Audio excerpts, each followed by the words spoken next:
João 10:10 diz assim: o ladrão não vem senão a roubar, a matar e a destruir. Eu vim para que tenham vida e a tenham com abundância. Você pode falar isso? Eu quero crer que a maioria aqui já conhece decoradamente, então não precisa nem ler. Mas se você precisa dar aquela coladinha assim, metade Bíblia, metade olhando lá para o pastor, vamos lá? O ladrão não vem senão matar, eu vim.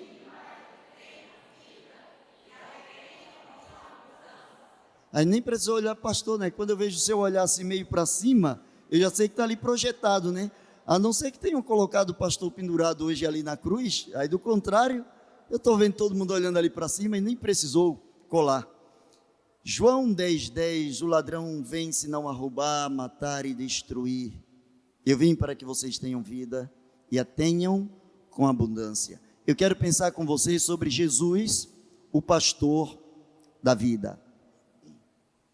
Você tem um amigo, ou já teve um amigo, que o tempo todo você o considerou como aquele amigo de todos os momentos, o amigo que você pode chamar amigo do peito, amigo do coração, aquele amigo que é amigo para todos os momentos, em todas as situações, independente das situações, aquele amigo que pode não concordar com o que você faz, mas não deixa de ser o seu amigo. Quem tem pelo menos na vida um amigo assim, levante a sua mão.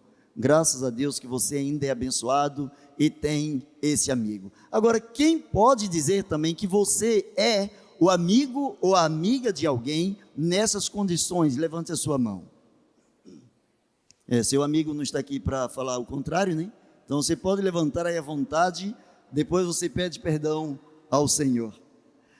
Jesus, o pastor da vida.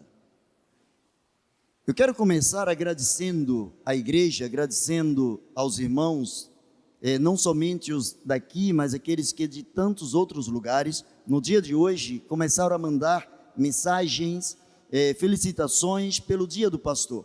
Temos alguns pastores aqui conosco e nós louvamos a Deus por esse dia que é rememorado ou comemorado, o dia do pastor. A gente louva a Deus pela oportunidade que nós temos de, como pastores, servir a você, servir a sua família, porque entendemos que servir a você e servir a sua família é uma forma também de servir ao nosso Deus. Quando Jesus olha para os discípulos e ele fala sobre o ladrão não vem senão a roubar, a matar e destruir, e eu vim para que vocês tenham vida e vida em abundância, Jesus sempre fez alusão às coisas que iam de encontro à palavra de Deus, as coisas que tiravam a virtude ou tiravam as pessoas do caminho do Senhor. Os ensinamentos dos fariseus, o fermento dos fariseus, as doutrinas deturpadas, as palavras invertidas, as interpretações incorretas da lei, as interpretações forçadas de acordo com a vontade daqueles que estavam ministrando, além de combater aquele que é o grande e arqui-inimigo das nossas vidas. Jesus estava dizendo que o ladrão vem senão para roubar, para matar, para destruir. Esta é a função do ladrão, independente da roupagem que ele esteja utilizando, independente dele vir em forma de doutrinas diferenciadas, deturpadas, em forma espiritual, em forma física e humana, em forma de pretextos, conceitos ou informações descabidas, em forma de quaisquer outros aspectos possíveis em meio a uma sociedade deturpada pelo pecado. A ênfase de Jesus não é acerca do ladrão, mas a ênfase de Jesus é a vida dele, o que ele veio fazer. Ele diz que o ladrão vem senão a matar, roubar e destruir. Se você ler todo este capítulo, você vai ver que durante todo o capítulo, Jesus fala dele como sendo o bom pastor. E ele se auto-intitula o bom pastor, a porta das ovelhas. Ele diz que aquele que entra por ele, acha pastagens, acha refrigério para a sua alma. Ele começa a falar das suas qualidades e ele começa a mostrar, o foco dele não é a questão do ladrão, mas o foco dele é nele como sendo o pastor da vida. Toda alma precisa de pastoreio, independente da religião. Todo ser humano precisa de pastoreio, precisa de cuidado, precisa de atenção. Uma das condições necessárias para o ser humano é ser aceito, é ser ouvido, é ser compreendido, é se sentir amado. O que Jesus estava dizendo é que ele, na forma de pastor, ele está disposto a nos amar, e a nos amar de uma forma extrema, nos amar de uma forma consubstancial, uma forma que os nossos pensamentos, nossas mentes não comportam, de tão alta que é, de um modo muito especial, ao ponto da palavra de Deus, quando se expressa acerca de Jesus, em forma de Salvador, a palavra de Deus diz que Deus deu seu Filho unigênito, Deus amou o mundo de tal maneira. Até o próprio Deus se eximiu do direito de buscar uma palavra, de buscar algo que pudesse intensificar o tipo do seu amor, a grandeza do seu amor, porque em revelando o seu Filho, revelando a pessoa do seu Filho, nós estaríamos conhecendo no seu pastoreio, no seu cuidado, no seu amor, estando debaixo do seu cajado, poderíamos compreender qual é a largura, o tamanho, a altura, a profundidade do amor de Deus. As pessoas precisam de cuidado. Nesses últimos 2 anos, 1 ano e meio aproximadamente, nesses 2 últimos anos, 2020 e 2021, talvez mais do que qualquer outro momento da história contemporânea, daqueles que têm de 50, 70 anos para cá, talvez o momento em que a humanidade mais precisou, que as pessoas mais precisaram ser ouvidas, aceitas, entendidas, foram esses 2 últimos anos. Porque as pessoas foram como que pegas de surpresa. E diante da surpresa, o fator surpresa deixa as pessoas sem saber o que elas devem e podem e precisam fazer. A palavra do Senhor diz, olha, o ladrão vem senão a roubar, matar, destruir. As 3 coisas que o ladrão vem fazer: roubar, matar e destruir. Eu vim para que vocês tenham vida. Mesmo com o ladrão matando, roubando, destruindo, eu vim para que vocês tenham vida. Toda alma, todo espírito, todo o nosso interior precisa de um cuidado, de um conforto para o nosso crescimento, para o nosso destaque como pessoa ou pessoas aqui na terra. Para que entendamos a nossa função aqui na terra, nós precisamos do amor de Cristo, precisamos do pastoreio de Cristo, do abraço de Cristo, para que com Ele possamos aprender a distribuir aquilo que também dele nós temos recebido. Qual é a condição da ovelha que está sem pastoreio? A ovelha sem pastoreio, antes de tudo, ela está roubada, é furada, andar sem pastoreio. Ovelha, longe do pastoreio de Cristo, é presa fácil para o lobo. Ovelha que se distancia do pastoreio de Cristo, ela começa a se sentir roubada. O inimigo, através de todas as suas astúcias possíveis, começa a minar o seu interior, a sua mente, para que tais pessoas, tais ovelhas, cheguem até mesmo ao ato de qualquer expressão pecaminosa, a prática de qualquer tipo de pecado, o inimigo, ele começa a semear, ele começa a trabalhar a mente, roubando das pessoas a capacidade de optar por aquilo que é o melhor, aquilo que é certo, aquilo que é o correto.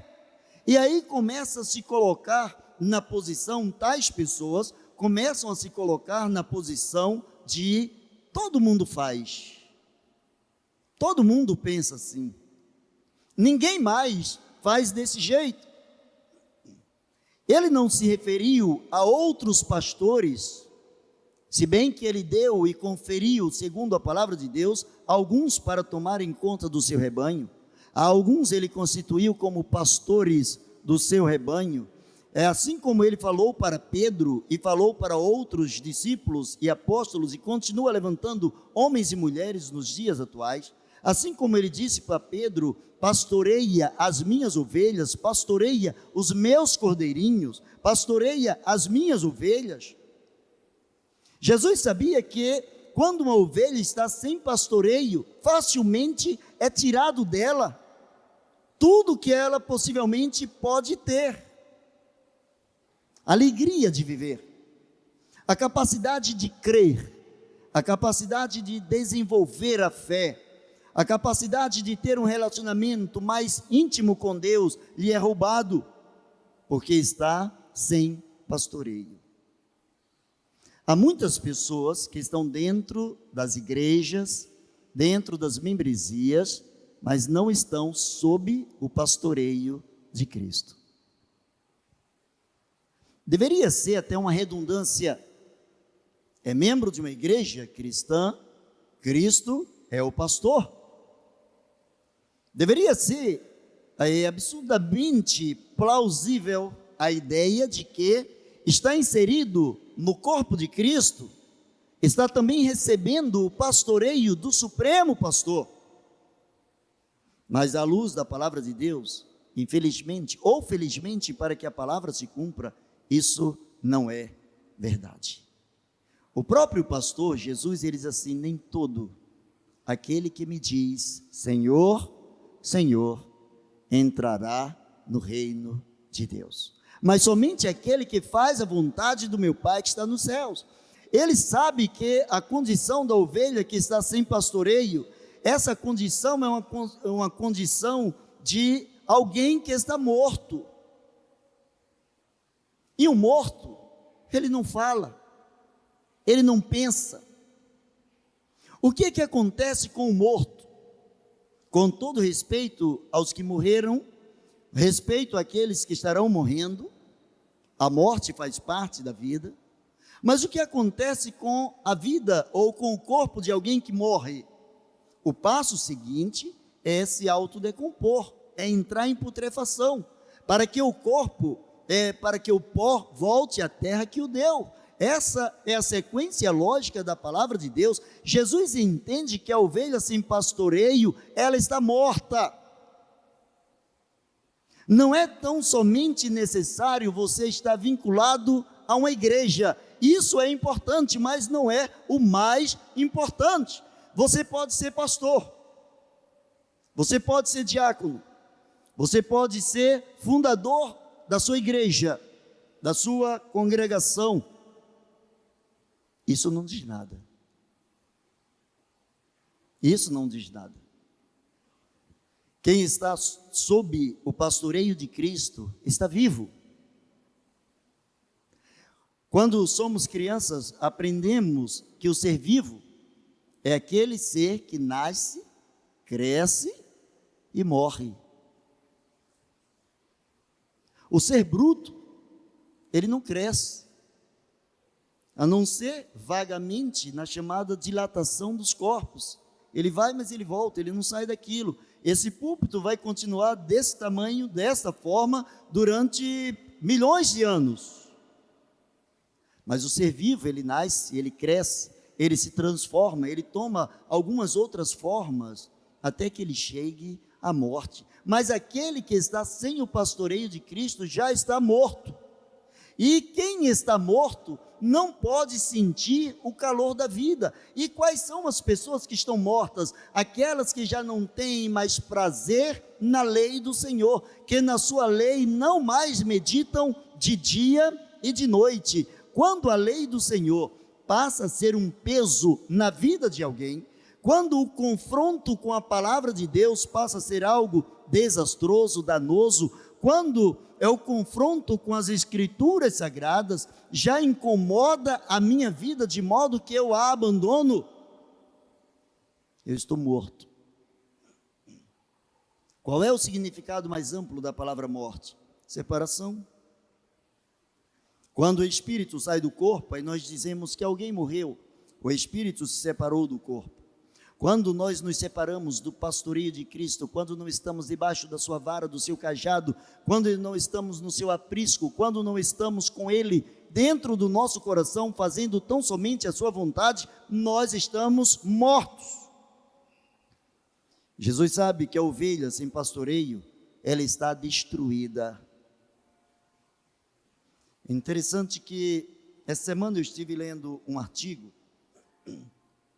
de um pastor amigo nosso, e que com propriedade ele escreveu uma coisa bonita, que ele falou sobre o antagonismo, sobre um paralelo que é feito na Bíblia. Ele extraiu duas situações, em que a primeira, em Mateus 24, Jesus fala assim: por se multiplicar a iniquidade, o amor de muitos esfriará. Ele não disse de todos, mas ele disse: o amor de muitos esfriará. E o que significa muitos? Muitos é o oposto de poucos.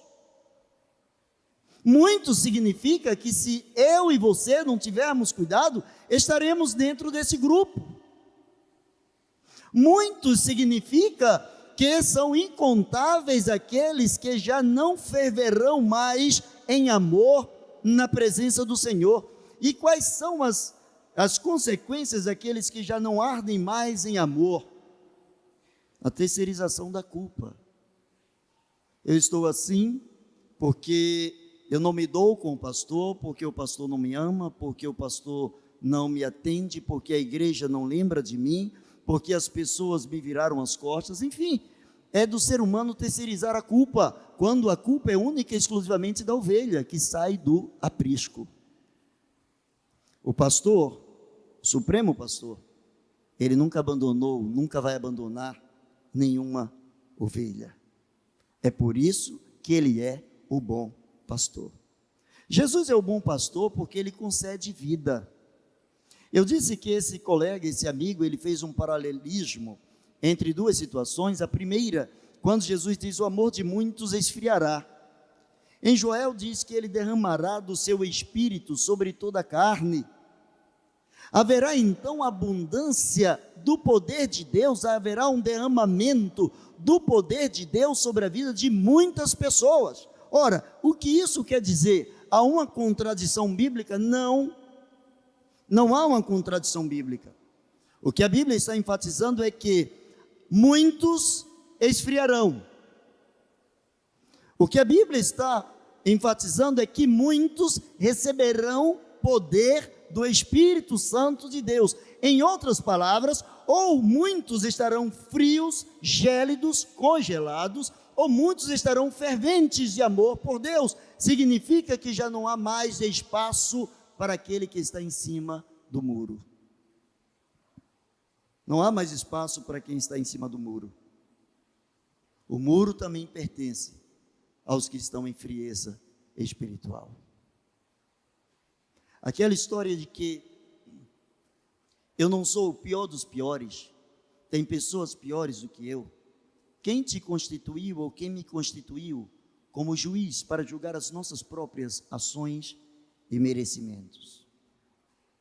Até o próprio Senhor, enquanto aqui na terra, ele não esteve como juiz, ele esteve como advogado. A Bíblia diz que hoje ele ainda intercede por nós, ele é advogado de defesa. Ele será juiz no dia final. Não somos juízes e, portanto, nós não podemos compreender, nem temos o poder de avaliar as nossas vidas quando comparamos nossas vidas com a vida de outras pessoas. Ora, mas eu faço coisas que nem o pastor faz. Ótimo.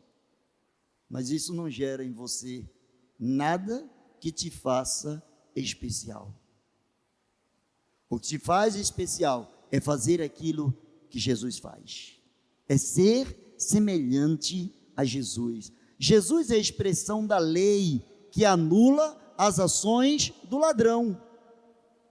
Ele diz: olha, o ladrão vem senão a roubar, matar e destruir. Eu, porém, vim para destruir as obras do diabo.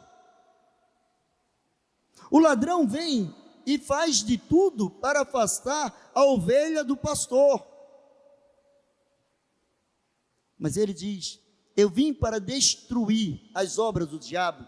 Então, diante daquele que quer te roubar alguma coisa, Jesus quer te enfatizar enriquecimento nessa coisa que vai ser roubada. A fé que por vezes é levada, o desânimo que por vezes chega, Jesus quer acrescentar a fé, colocando dentro de você um envolvimento, coragem para ir muito mais adiante. Ele é o bom pastor. Jesus, ele concede vida porque ele é o princípio da vida.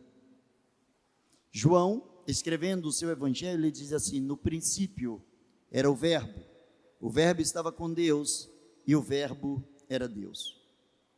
Ele estava com Deus no princípio e tudo foi feito por meio dele, e sem ele nada do que foi feito se fez, nada.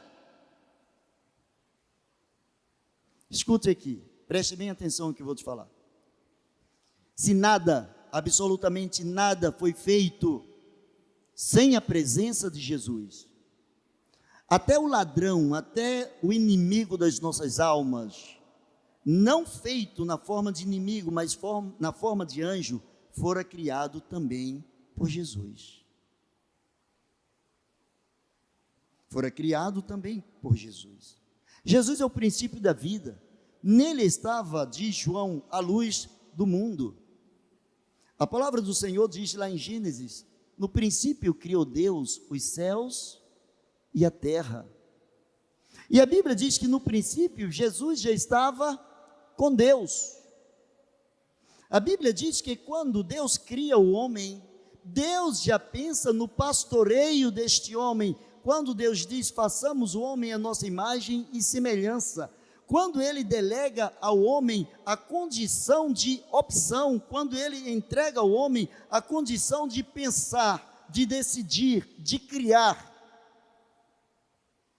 Quando o homem cai em pecado, Deus, por ser justiça, precisava enfatizar quais eram as regras já pré-estabelecidas antes do pecado. E ao inimigo das nossas almas, aquele que, através da sua filosofia, através da sua influência, através da sua própria presença, vem senão a roubar, matar e destruir.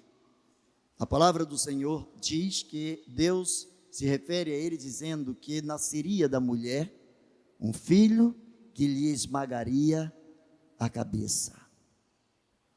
Aquele que porventura tem influência para roubar, matar e destruir, lá a palavra de Deus já mostra no livro do Gênesis, já no início da criação, que Jesus seria aquele que pisaria, que mataria, aquele que teria condições de nos afastar de Deus através da sua filosofia, porque Jesus é o princípio da vida. E Jesus concede vida, não uma vida qualquer, mas uma vida em abundância. E quando a palavra de Deus fala em uma vida em abundância, é que para Deus a vida tem início, mas a vida não tem fim. Quando nós perdemos um ente querido, geralmente nós pensamos que a vida daquela pessoa se encerrou ali. Sim, o nosso relacionamento com ela, as coisas que podíamos fazer com ela, por ela, na presença dela aqui na terra, ali as coisas cessaram. Mas a vida não acaba aí. Há um rio que divide o lado de cá do lado de lá. Há um rio cujas correntes alegram a cidade de Deus. Há do outro lado do rio uma vida chamada eterna, e essa vida já foi dada a você desde a sua concepção, desde o momento que você nasceu, a sua vida já é eterna. Por isso que Jesus concede vida em abundância.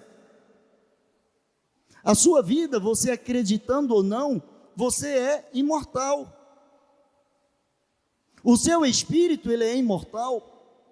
Com ou sem Deus na eternidade, o seu espírito é imortal, porque por menos que você acredite, tem dentro de você um pedaço de Deus.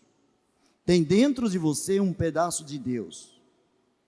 O sopro divino que veio do próprio Deus, que veio de Deus Pai, de Deus Filho, de Deus Espírito Santo, quando criou o ser humano, nos deu a condições de imortais nessa vida. Mas eu quero concluir. Jesus é o único pastor que, para gerar vida, passou pela morte. Existem coisas que a nossa mente não consegue entender. Somos limitados, somos passageiros, somos pecadores, somos finitos enquanto seres humanos. Vivemos dentro de um período de tempo aqui na Terra, e existem coisas que, por Deus ser atemporal, Deus está fora da esfera do tempo, nós não conseguimos entender. Não conseguimos entender o amor de Deus, não conseguimos entender a imortalidade de Deus, não conseguimos entender como um ser pode não ter princípio, meio e fim. Um ser autoexistente, um ser que está fora dessa esfera chamada de tempo, e esse ser que se auto-intitula o bom pastor, ele, para gerar vida em nós, ele precisou passar pela morte, porque diz a palavra de Deus que o último inimigo a ser vencido por nós é a morte. Sabe o que significa? Jesus pegou você na sua condição final de vida, independente do tipo de vida que você esteja levando agora, ou uma vida de santidade, ou uma vida de pecado, ele já pegou a sua vida lá na frente, e deixou uma porta aberta, deixou um cheque aberto, assinado em branco, para que você tenha acesso à imortalidade, à eternidade com Deus. Mas você pode rejeitar e ter acesso à eternidade, à imortalidade sem Deus. Você já ouviu alguns falarem assim: mas Deus não é tão ruim para deixar um filho dele perecer por toda a eternidade no inferno. Mas quem disse a você que Deus fez o inferno para os seus filhos? Deus fez o inferno para seres imortais, para o diabo e seus anjos. Aquele que vai para o inferno, ele força uma barra tremenda, ele vai contra a vontade de Deus, ele faz o esforço durante toda a vida aqui, para não se encontrar com Deus. É muito mais difícil, o caminho que as pessoas fazem, do que a proposta que o próprio Deus colocou sobre a mesa, sobre a vida, porque muitas pessoas querem chegar a Deus através do próprio esforço, e descobrem que simplesmente isso é impossível. Somente quem é imortal pode eternizar o poder da vida aqui na terra, como no céu. Ele é a porta que aqui na terra se abre para a salvação. Jesus é a porta. Ele diz: eu sou a porta das ovelhas. Ele diz que o ladrão, que o salteador, ele vem por outro lado, por outro canto, ele pula o muro, ele fura a cerca. Ele diz: eu sou a porta, eu sou o caminho. Quem quiser vir a Deus precisa ser através de Jesus. Não é através de religião, não é através de denominação, não é através da Igreja Batista, é através de Jesus. Só Jesus. Ah, pastor, mas sendo assim, eu já entrei por Jesus. Eu não estou filiado a igreja nenhuma, mas eu já aceitei Jesus. Como é que você conhece alguém que tenha conhecimento em determinada área da vida, se essa pessoa não exibir este conhecimento? Como é que você sabe que alguém é um poeta, se ele não tem a facilidade de expressar as suas poesias, escrever suas poesias, expressar o seu pensamento? Como você vai ver se que alguém é um ótimo médico, se ele não estiver na prática da medicina? Como você vai descobrir que alguém é um excelente engenheiro, se ele nunca fez obra alguma? Como alguém vai descobrir que você é um cristão, se você não se manifesta como cristão? Cristão escondido não é cristão. Que a palavra de Deus diz que aquele que está em Cristo vem para a luz, de modo que ele diz assim: brilhe a vossa luz diante dos homens, brilhe a vossa luz diante dos homens, para que vejam as vossas boas obras e glorifiquem ao vosso Pai que está nos céus. Ele é a porta aqui na terra para a sua salvação. Ele é o aprisco na eternidade. Mas só vai à eternidade, só vai ao céu, à eternidade com Deus, aquele que entrar através de Jesus. Não existe um outro caminho. Não existe um meio termo, não existe uma segunda chance. A Bíblia não fala em reencarnação, a Bíblia não fala em uma segunda opção, a Bíblia não fala em uma outra chance. Mas a Bíblia diz, através do próprio Senhor, que diz: eu vim para que vocês tenham vida e tenham em abundância.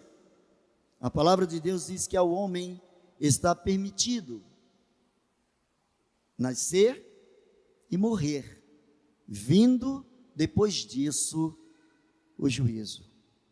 Deixa eu te fazer uma pergunta aqui. Suponhamos que o inferno não existisse. Suponhamos que o inferno não existisse e você morresse, não fosse para o céu, mas também, como o inferno não existe, o que aconteceria? Você teria que desaparecer. Se nós temos dificuldade em entender um Deus que não teve princípio, que antes do tempo, da criação do tempo, ele já existia, ele já pastoreava os anjos, como esse Deus pode sumir? Tem dentro de você um pedaço de Deus, tem dentro de você um pedaço de Deus, e esse pedaço de Deus precisa, através do supremo pastor da sua vida, da sua alma, precisa voltar a Deus. Mas suponhamos, já que estivemos supondo que o inferno não existisse, suponhamos que o inferno exista. E um dia, por não acreditar no inferno, você descobrisse que estava dentro dele, o que você faria? O que você faria? De lá, já não se volta. De lá, não se volta. Uma vez alguém disse assim para mim: mas pastor, eu não posso acreditar que o céu exista, porque nunca alguém morreu e voltou para dizer que o céu existe. Eu disse: engano seu, voltou sim, voltou, e eu te provo que alguém morreu e voltou. Esse alguém passou 3 dias morto, ele voltou, e sabe o que ele disse? Sabe o que ele disse? Eu vou preparar lugar para vocês, para que onde eu estiver, estejam aqueles que são as minhas ovelhas. Entre a sua palavra, a sua crença e o que diz Jesus, eu fico com o que diz Jesus. Baixa a sua cabeça. E se você estiver errado? Talvez você também pensava que nunca ninguém morreu e voltou. E agora você descobriu que alguém morreu e voltou e disse que o céu é realidade. E eu quero convidar você a desfrutar dessa realidade. O céu foi preparado para ovelhas que estão debaixo do cajado do Supremo Pastor. Foi criado para mim e para você, que declara Jesus como seu único e suficiente Salvador. Talvez você que esteja aí na sua casa, ainda não fez uma declaração pública de que Jesus é o Senhor da sua vida. Esse é o momento de você dizer: Jesus, seja o pastor da minha vida. Jesus, gere em mim vida. Coloque dentro de mim aquilo que eu preciso para glorificar o teu santo nome. Talvez tenhamos aqui, dentre os que estão presentes, eu não sei, não conheço todos, alguém que ainda não tenha declarado que Jesus é o Senhor da sua vida, mas que nessa noite gostaria de publicar: eu quero dizer que Jesus é o Senhor da minha vida, eu quero declarar que eu recebo de todo o meu coração. Se alguém, eu quero orar por você, e para isso eu vou pedir que você levante a sua mão aí. Se há alguém que sente isso no seu coração, eu quero orar por você. Ou aí na sua casa, faça-nos saber através do chat, para que estejamos orando por você. Vamos pedir ao Senhor. Amado Deus e Pai, nós louvamos o teu nome, te agradecemos pela tua grandeza, te agradecemos, ó Deus, pelo teu amor, pela tua misericórdia, te agradecemos porque tu és Deus, sim, de eternidade a eternidade tu és Deus. Jesus, nós te agradecemos porque tu és o pastor das nossas vidas, te agradecemos porque tu és o nosso Senhor, te agradecemos porque tu tens prazer em derramar a tua graça e a tua misericórdia sobre nossas vidas. Por isso, Pai, recebe nosso louvor, recebe nossa gratidão, colocando essa palavra em nossos corações, pois assim oramos em nome de Jesus. Amém e amém. Deus abençoe você.